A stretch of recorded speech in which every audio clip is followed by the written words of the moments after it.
तो hello student, welcome back to my channel Samrat academy. तो दोस्तों, मेरा नाम आकाश और मेरे प्यारे विद्यार्थियों, इसमें बहुत ही ज़्यादा आप लोगों को कन्फ्यूजन था कि सर आप संस्कृत का गद्यांश पद्यांश बताइए, जो संस्कृत के गद्य खंड आता है उसको अलग बताइए आप। तो चलिए कोई बात नहीं, मैं अलग सेपरेट वीडियो लेकर आ गया हूँ आप लोगों के लिए। देखिए, संस्कृत का जो गद्यांश पद्यांश होता है वो 4 नंबर के लिए पूछा जाता है, और श्लोक संस्कृत का जो श्लोक होता है वो 2 नंबर के लिए पूछा जाता है। और संस्कृत के जो गद्यांश और पद्यांश के प्रश्न उत्तर अगर आप पूछा जाता है कितने नंबर का, 2 नंबर का। टोटल मिला के यहाँ पे 4 नंबर का ये पूछा जाता है। और लास्ट में आपका खंड काव्य है। खंड काव्य जैसे मुक्ति दूत खंड काव्य, जवाहरलाल मुक्ति खंड है आप लोगों का, ठीक है। तो मूल मुक्ति खंड है। अलग अलग डिस्ट्रिक्ट वाइज आप लोगों को मुक्ति खंड होता है, ठीक है, जैसा कि आप लोग जानते हैं। तो इस वीडियो में मुक्ति दूत खंड काव्य बताने वाला हूँ, ठीक है। मुक्ति दूत खंड काव्य बताऊंगा इस वीडियो में, ठीक है।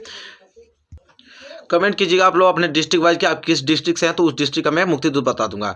फिलहाल मैं गाजीपुर डिस्ट्रिक्ट से हूं, तो गाजीपुर में मुक्ति दूत आता है, इसलिए मैं गाजीपुर वाला मुक्ति दूत बता दे रहा हूं, ठीक है। और बहुत सारे डिस्ट्रिक्ट आता है, जैसे बस्ती जिला हुआ, आगरा हुआ, गाजीपुर हुआ, फतेहपुर हुआ, बाराबंकी हुआ, उन्नाव हुआ, ठीक है। बहुत सारे डिस्ट्रिक्ट ऐसे हैं जिनमें मुक्ति दूत पूछा जाता है। तो चलिए, और ये सब तो सब में पूछा जाता है, बस चेंजिंग आपका यही रहता है, ठीक है। खंड का भी यही डिस्ट्रिक्ट वाइज चेंज रहता है, बाकी सब आपका सेम रहता है, ठीक है। मेरे प्यारे विद्यार्थियों, आप लोग अपने क्वेश्चन बैंक में देख लीजिएगा, वहाँ पे आप जिस डिस्ट्रिक्ट से है उस डिस्ट्रिक्ट में आप लोग को खंड काव्य रहेगा, उसको आप देख लीजिएगा, ठीक है। चलिए, सबसे पहले हम लोग संस्कृत का गद्यांश और पद्यांश देखते हैं, पहले 4 नंबर आपका पूरा क्लियर हो पाए, ठीक है। चलिए, तो सबसे पहले हम लोग गद्यांश देखेंगे संस्कृत का। जो मैं आपको संस्कृत गद्यांश बताऊंगा उसको आप 100% गारंटी हमारी है कि उसको अगर आप तैयार कर लेते हैं तो उससे बाहर नहीं जाएगा मेरे प्यारे विद्यार्थियों, ठीक है। ये मेरी गारंटी है। चलिए, कौन सा है, आराम से पढ़ेंगे, समझते हुए चलेंगे, ठीक है। देखिए, पहला गद्यांश नोट कीजिए। वाराणसी सुविख्यात प्राचीना नगरी इयम विमल सलिलया गड्याया। देखिए, संस्कृत थोड़ा पढ़ने में मिस्टेक हुआ, इसके लिए क्षमा चाहूँगा।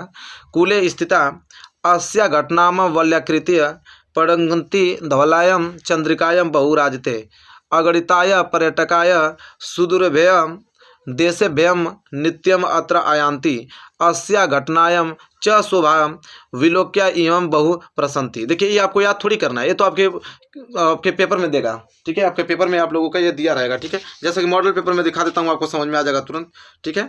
देखिए, जैसे मैं दिया ना, निम्नलिखित में से किसी का संदर्भ हिंदी व्याख्या हिंदी में अनुवाद कीजिए। तो देखिए, ये चीज़ लिखा है, तो इसको याद थोड़ी करना है, ये चीज़ लिखा हुआ मिलेगा सेम जैसे ये मिला है, इसी तरह आपका ये वाला चीज़ वहाँ पर लिखा रहेगा, और उसके नीचे आपको संदर्भ, प्रसंग और अनुवाद करना होगा। तो ये वाला बहुत ही ज़्यादा मोस्ट इंपॉर्टेंट, इसको पहले आप नोट कर लीजिए, ठीक है। इतना ये लिखा हुआ मिलेगा आपके पेपर में।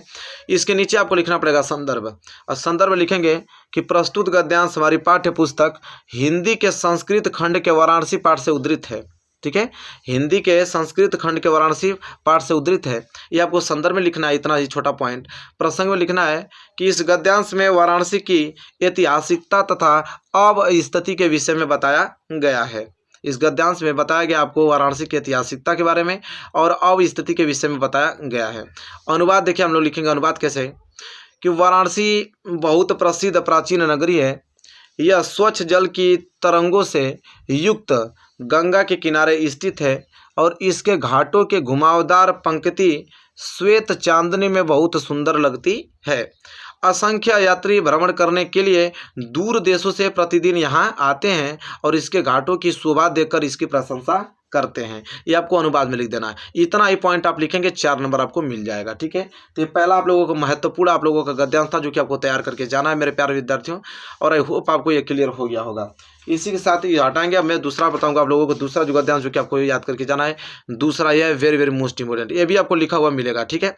क्या है कि इयम नगरी विविधर्मा षड्यमस्थली महात्मा बुद्ध त्रिगढ़ पार्श्वनाथ शंकराचार्य कविरा गोस्वामी तुलसीदास अन्य च बहव महात्मान अत्रज्ञ स्ववीयान विचारान प्रसारयन न केवल दर्शने साहित्य धर्मे अपितु कलाक्षेत्रपि इयम नगरीय विधानम कलानम शिल्पानंचम कृत्य लोके विश्रुता अत्रत्याय कौश्य शाटिकाय देशे देशे सर्वत्र स्पृहान्ते अत्रन्त्या प्रतर्मूर्धते प्रतिष्ठिता इयम निर्जा प्राचीन परंपराम इदानीम परिपालयति, ठीक है।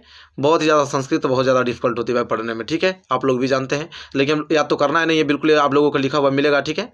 चलिए, इसके नीचे हम लोग पहले नोट कर लीजिए, बहुत ज़्यादा इंपॉर्टेंट है। चलिए, पहले इसको नोट कीजिए, नोट हो गया। चलिए, संदर्भ लिखेंगे, इसका संदर्भ लिखेंगे कि प्रस्तुत गद्यांश हमारी पाठ्य पुस्तक हिंदी के संस्कृत खंड के वाराणसी पाठक से क्या है उद्धृत है, वाराणसी पाठक से क्या है उद्धृत है, उसी चैप्टर से वाराणसी पाठ से लिया गया है। प्रसंग लिखेंगे कि इस गद्यांश में वाराणसी की ऐतिहासिकता तथा अवस्थिति के विषय में बताया गया है।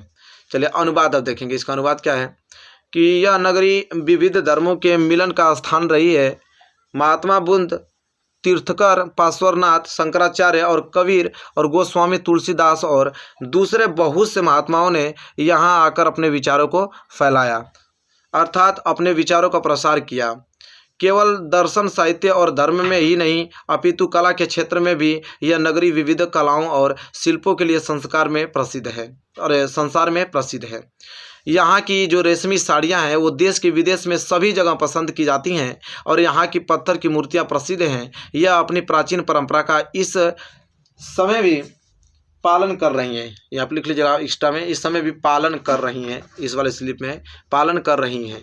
तो ये आपका दूसरे गद्यांश का महत्वपूर्ण अनुवाद था और ये बहुत ही ज़्यादा मोस्ट इंपोर्टेंट आप लोगों को गद्यांश है, इसको जरूर से आपको तैयार करके जाना है।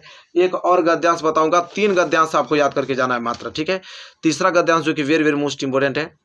चलिए तीसरा गद्यांश जो कि आपको तैयार करके जाना है यह है कि हतो व प्रत्यसीय सर्वग जित्वा व भाच्यस्य महिम निराश्रिम्य भूत्वा युधस्व विगत ज्वरः, ठीक है।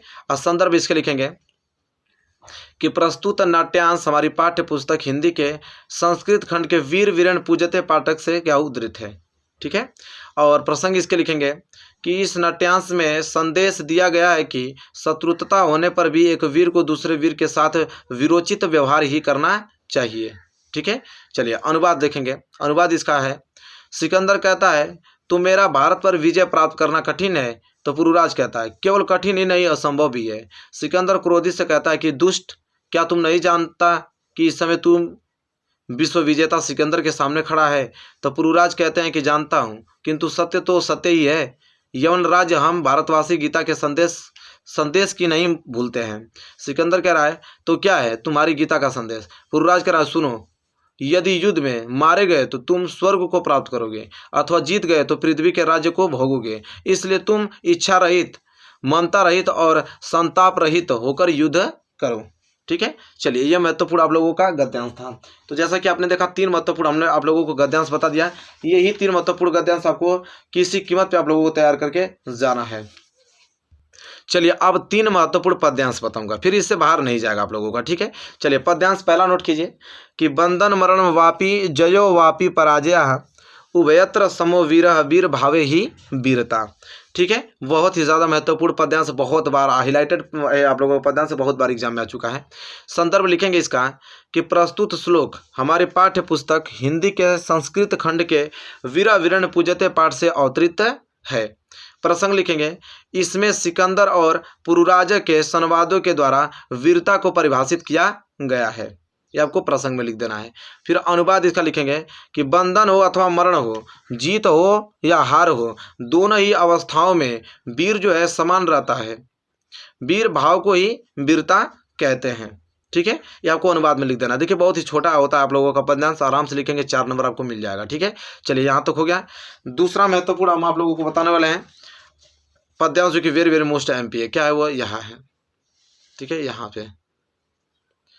चलिए लिखेंगे यहाँ पे कि सर्वे भवन्तु सुखिनम सर्वे सन्तु निरामयाः सर्वे भद्राणि पश्यन्तु माँ कश्चित् दुख भाग भवेत्, ठीक है। सबसे पहले इसका संदर्भ लिखेंगे कि प्रस्तुत श्लोक हमारी पाठ्य पुस्तक हिंदी के संस्कृत खंड के भारतीय संस्कृति पाठ से उद्धृत है। किससे, भारतीय संस्कृति पाठ से क्या है उद्धृत है। और इसका हम लोग लिखेंगे प्रसंग। प्रसंग किस प्रकार होगा कि प्रस्तुत श्लोक में भारतीयों की मूल भावना पर प्रकाश डाला गया है। इसके बाद अनुवाद करेंगे इस हम लोग कि सब सुखी हो, सब रोग रहित हो, सब कल्याण हो, सब कल्याण को देखे अर्थात सभी का कल्याण हो, कोई भी दुखी न हो अर्थात कोई भी दुख का भावी न बने, ठीक है। वेरी वेरी मोस्ट इंपोर्टेंट आप लोगों का यह पद्यांश था, कंप्लीट हो गया दूसरा भी। और लास्ट तीसरा पद्यांश आप लोगों को देख के जाना है और नोट करके याद करके जाना है। वेरी वेरी मोस्ट इंपोर्टेंट है तीसरा, क्या कि कियम नु हित्वा प्रियो भवति किन्नु हित्वा न सोचती, किम नु हित्वार्थवान भवन्ति किन्नु हित्वा सुखी भवेत। मानम हित्वा प्रियो भवति क्रोध हित्वा न सोचति कायम हित्वार्थवान भवन्ति लोभ हित्वा सुखी भवेत। बहुत ही ज़्यादा मोस्ट इंपोर्टेंट आपका पद्यांश है। सबसे पहले इसका संदर्भ लिखेंगे हम लोग कि प्रस्तुत श्लोक हमारी पाठ्य पुस्तक हिंदी के संस्कृत खंड के जीवन सूत्राणी पाठ से उद्धृत है। और प्रसंग लिखेंगे इन श्लोकों में विभिन्न त्यागों के महत्व को दर्शाया गया है। ठीक है, प्रसंग में छोटा सा लिखना हुआ है। अनुवाद देखिए, अनुवाद क्या है इसका कि यक्ष कहता है कि मनुष्य क्या छोड़कर प्रिय हो जाता है, मनुष्य क्या छोड़कर शोक नहीं करता, मनुष्य क्या छोड़कर धनवान हो जाता है, मनुष्य क्या छोड़कर सुखी होता है। ठीक है, तो युधिष्ठिर कह रहे हैं कि मनुष्य अहंकार को छोड़कर प्रिय हो जाता है, मनुष्य क्रोध को छोड़कर शोक नहीं करता, मनुष्य इच्छा कामना को छोड़कर धनवान हो जाता है, मनुष्य लोभ को छोड़कर सुखी हो जाता है। तो ये आपका अनुवाद था। वेरी वेरी मोस्ट इंपोर्टेंट मेरे प्यारे विद्यार्थियों, आई होप आप लोगों का यह आपका पद्यांश क्लियर होगा। 3 हमने गद्यांश बताया, 3 हमने आपको पद्यांश बताया। आई होप आपको ये सारी चीज़ें क्लियर हो गया होगा। तो चलिए, संस्कृत का गद्यांश पद्यांश 4 नंबर बिल्कुल क्लियर हो गया ना, कोई डाउट नहीं होना चाहिए। अब हम लोग श्लोक देखेंगे और संस्कृत के प्रश्न उत्तर देखने वाले हैं। चलिए देखिए, ये श्लोक 2 है, छोटा छोटा लिखा हूँ, इसको तुरंत लिख लीजिए। वही श्लोक जो हम लोग पद्यांश में किए हैं वही श्लोक है कि बंधम मरणम वापी जयो वापी पराजया उभयत्र समो वीर भावे ही वीरता। और दूसरा है कि सर्वे भवन्तु सुखिना सर्वे संतु निरामया सर्वे भद्राणि पश्यन्तु माँ कश्चित् दुख भाग भवेत्। देखिए, इसमें आपको दोनों याद करके जाना है, क्योंकि उसमें बोलता है, जब आपको देगा ना, देखिए मैं दिखा देता हूँ आप लोगों को। इसमें बोलता है,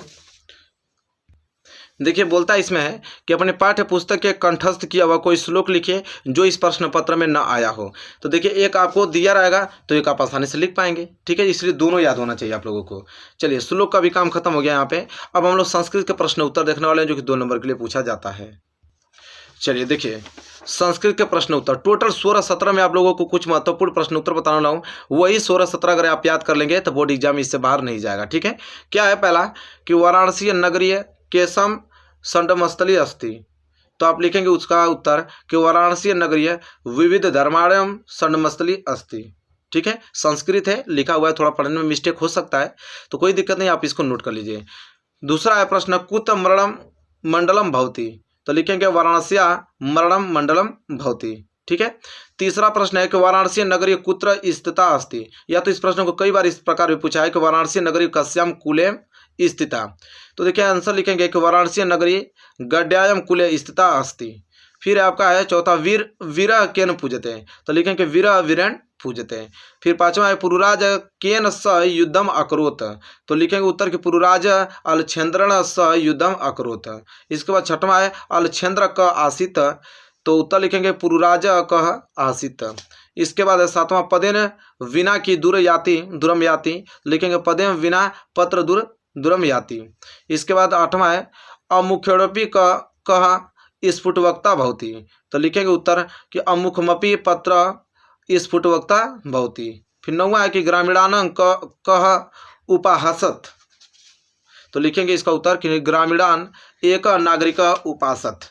10वां जो है कि आपको याद करके जाना है चंद्रशेखर का आसित। तो लिखना है उत्तर में कि चंद्रशेखर प्रसिद्ध क्रांतिकारी देशभक्त आसित। ठीक है, फिर 11वां है कि भारतीय संस्कृति मूलम किमस्ति।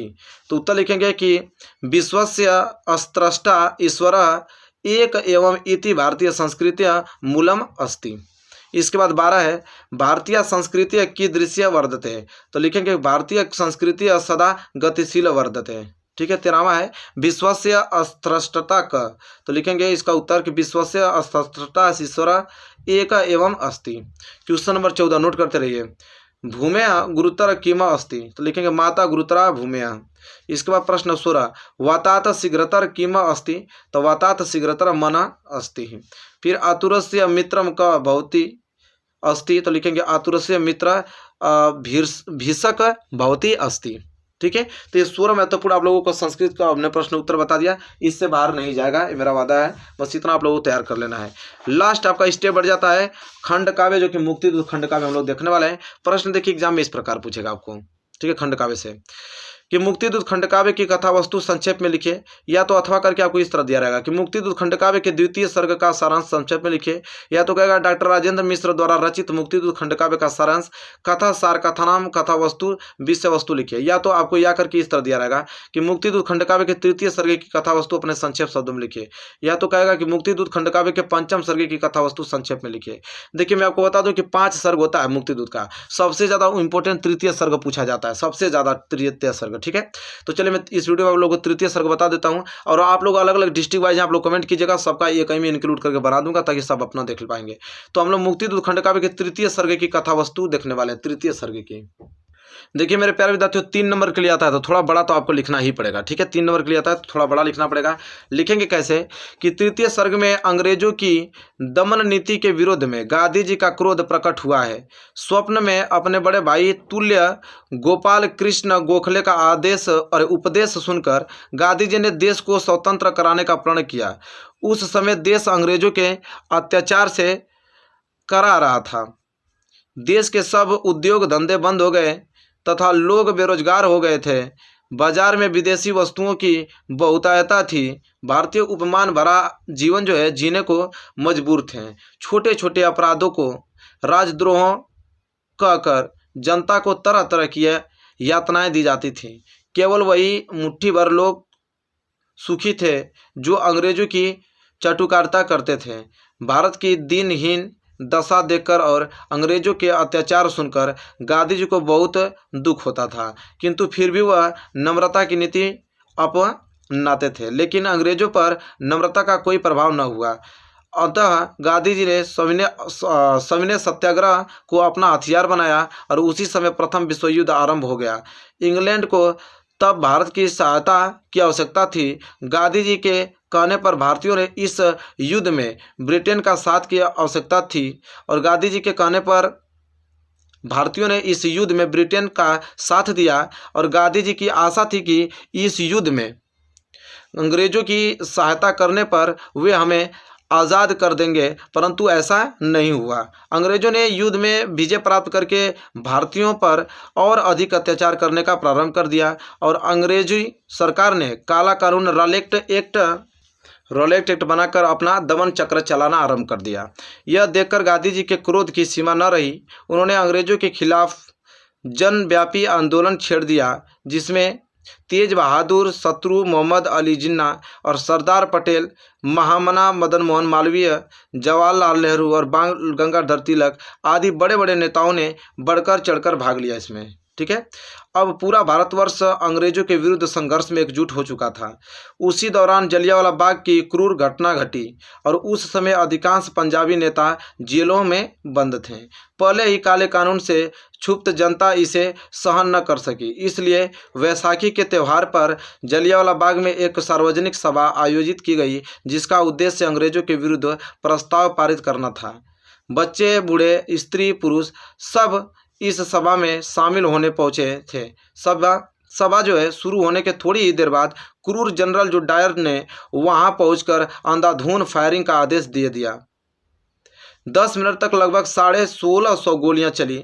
जलियांवाला बाग भारतीयों में लाशों से भर गया, और इस घृणित मानव हत्याकांड से सारे भारत में शोक फैल गया। और इस दर्दनाक घटना में गांधी जी भी दहल गए, और इन्होंने यह निश्चय कर लिया कि अब अंग्रेजों को भारत में अधिक समय तक नहीं रहने देंगे। तो यही आपका तृतीय सर्ग था, जो कि वेरी वेरी मोस्ट इंपॉर्टेंट है। सबसे ज़्यादा यही तृतीय सर्ग पूछा जाता है। तो मेरे प्यारे विद्यार्थियों, यहाँ तक आप लोगों को पूरा डाउट क्लियर हो गया ना। संस्कृत का गद्यांश पद्यांश अब तो सही है ना, जितना आपने कमेंट किया था सब कुछ हमने बता दिया। संस्कृत का गद्यांश पद्यांश बता दिया, श्लोक बता दिया, प्रश्न उत्तर बता दिया, काव्य खंड में मुक्ति दूत का तृतीय सर्ग सबसे मोस्ट इंपॉर्टेंट हुआ हमने बता दिया। कुछ बचा ही नहीं। अब यहाँ से 4 दूनी 8 तीन 11 नंबर यहाँ से आपका बिल्कुल तैयार हो गया इस वीडियो से। ठीक है, तो मेरे प्यारे विद्यार्थियों, आप बताइए कि वीडियो आपको कैसी लगी है। वीडियो अच्छी लगी तो प्लीज़ लाइक कीजिएगा, और चैनल पर नया है तो चैनल को सब्सक्राइब करके बेल आइकन को प्रेस कर लीजिएगा। और मिलेंगे एक प्यारे से नेक्स्ट वीडियो में, तब तक के लिए धन्यवाद।